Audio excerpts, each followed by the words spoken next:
So, what is up mga dre? Welcome nga sa day 31 ng aking fitness journey in 100 days. So, na-miss nyo ba yung mga ganitong content? So, kung mapapansin nyo mga dre, yung mga tao ngayon, yung mga vlogger, yung mga YouTuber, puro ganito na yung inaatupag. Puro pag-workout. Parang binabago na nila yung sarili nila, di ba? Bagong era na yung workout era, walking era, mga jogging era. So, payo ko naman sa inyo mga dre, kung magaganon kayo, samahan nyo rin ng konting pag-gym. Kasi kung naglalakad lang kayo, papayat nga kayo, medyo pangit talaga sa katawan pagka pumayat lang tapos wala masyadong mga exercise, wala masyadong binubuhat na mabibigat. So sabi nga ni Doc Alvin, di ba, pagka 30 years old ka na, automatic natutunaw na yung mga kalamnan mo, automatic natutunaw na yung muscle mo, kaya pumapangit na rin yung katawan mo. Kung dati maganda sa iyo yung payat, ngayon sumusobra ka na sa payat, parang natutunaw na yung mga braso mo, natutunaw na yung sobra yung mga taba mo kung saan saan. So parang hindi ka na nagiging payat, parang nagiging kinakalabasan mo, may sakit na. So dumako nga tayo dito sa exercise natin ng day 31.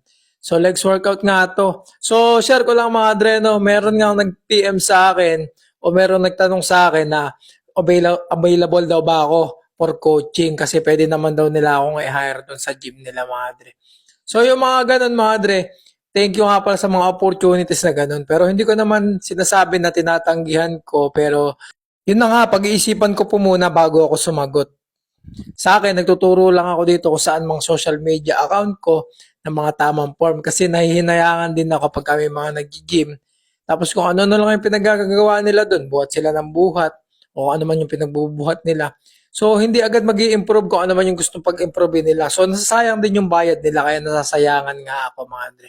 So, mabalik nga tayo doon sa nag-offer. Nandito ka pa nga sa part ng video na to, so comment ka naman kung anong palagay mo kung tatanggapin ko ba o hindi mga Andre. Pero ito, one time mga Dre, merong nag-aatanong sa akin kung anong oras ako nag-gym. So, pwede naman kayo sumabay. 8:30 ako nag-gym dito sa iba. 8:30 o kaya 9 a.m. para sa mga informasyon na gusto nyong malaman.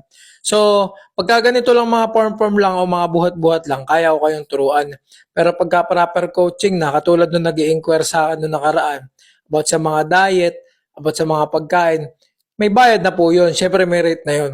Kahit saan naman coach, meron na yun. So, tuturuan ko kayo kung paano kayo pumayat mga dre. Tuturuan ko naman kung paano nyo ma-achieve yung mga body goals nyo. So, sa mga di nga nakakilala sa akin, nakailang transform na ako ng katawan ko. So, ginagawa ko sample yung katawan ko para dun sa mga tinuturuan ko. Sabi nga nila, gawin mo muna sa sarili mo bago ka magturo sa iba. So, ginagawa ko talaga sa sarili ko yun mga dre.